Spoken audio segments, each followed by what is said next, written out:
মাত্র ১৩ বছর বয়সেই মা হওয়া অনামিকা আক্তার জুঁই ৭ মাসের সন্তানকে ফিরে পেতে ২.৫ মাস ধরে আদালতের দ্বারে দ্বারে ঘুরেছেন।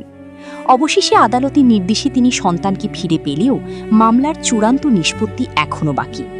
আদালত চত্বর থেকে সন্তানের হাত ধরে বের হওয়ার দৃশ্য উপস্থিত সবার দৃষ্টি কেড়ে নেয়। জুঁইর অভিযোগ, ২ বছর আগে ফেসবুকে পরিচয়ের পর শাকিল ওরফে সাকিব মিয়াকে বিয়ে করেন তিনি। পরে তাদের ঘরে এক পুত্র সন্তানের জন্ম হয়, কিন্তু গত মে মাসে সন্তানকে নিজের কাছে রেখে জুঁইকে বাড়ি থেকে বের করে দেওয়া হয় বলে অভিযোগ। এরপর ১ জুলাই ঢাকার চিফ লিগাল এইড অফিসে অভিযোগ দায়ের করলে আদালতের নির্দেশে চকবাজার থানা পুলিশ শিশুটিকে উদ্ধার করে। শুনানি শেষে বিচারক মোহাম্মদ সাইন খান শিশুটিকে মায়ের জিম্মায় দেওয়ার নির্দেশ দেন। বোঝার বয়স হয়নি, সে আসলে আরেকটি বিশাল দায়িত্ব কাঁধে নিয়ে বসে আছে। যে বাচ্চাটি এখনো নিজেই শিশুর বয়স পার হয়নি, সেই এখন আরেকজন শিশুর ভবিষ্যৎ নিয়ে চিন্তা করতে হচ্ছে।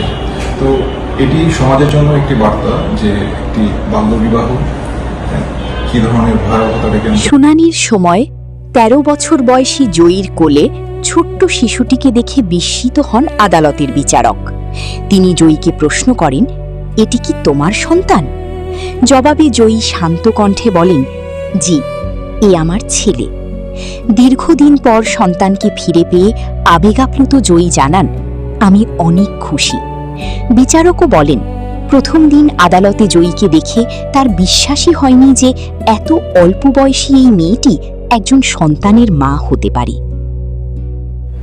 এই বাচ্চাটার সাথে হলো এই ভিকটিমের সাথে এই আসামির ফেসবুক টিকটকে পরিচয়ের পরে তাকে শুটিং স্পট দেখার কথা বলে কেরানীগঞ্জে, ওখান থেকে তাকে কুষ্টিয়ায় নিয়ে যায় তারা বন্ধুবান্ধব সহ। এরপরে একটা বাড়িতে আটকিয়ে রাখার পরে এখানে তাকে শারীরিকভাবে নির্যাতন করে, একটা পর্যায়ে শারীরিক সম্পর্কও করে। তবে এই ঘটনায় ভিন্ন দাবিও সামনে এসেছে। শাকিলের দাবি, জুঁইর অনুরোধেই তাদের বিয়ে হয়েছিল এবং পরবর্তীতে জুঁই নিজেই সন্তান রেখে বাড়ি ছেড়ে চলে যান। এ কারণেই সন্তানের অভিভাবকত্ব চেয়ে পারিবারিক আদালতে মামলা করা হয়েছে। শুনানির সময় শাকিলের আইনজীবীও বলেন, শিশুকে জোরপূর্বক আটকে রাখার অভিযোগ একতরফা নয়, বিষয়টি বর্তমানে আদালতের বিচারাধীন। অন্যদিকে জুঁইর পরিবারের দাবি, মেয়েটির বিয়ের আইনগত বয়সই হয়নি। জুঁইর মা মালিমা আক্তার অভিযোগ করেন, তার মেয়েকে ফুসলিয়ে নিয়ে যাওয়া হয়েছে। বাবা জুয়েল খান জানান, এসএসসি পরীক্ষার পর মেয়ের বিয়ে দেওয়ার পরিকল্পনা থাকলেও তার আগেই শাকিল তাকে নিয়ে চলে যান। এদিকে জুঁইর আইনজীবীর দাবি, বিয়ের পর জুঁই শারীরিক নির্যাতনের শিকার হন এবং সন্তান জন্মের পর শিশুকে রেখে তাকে বাড়ি থেকে বের করে দেওয়া হয়।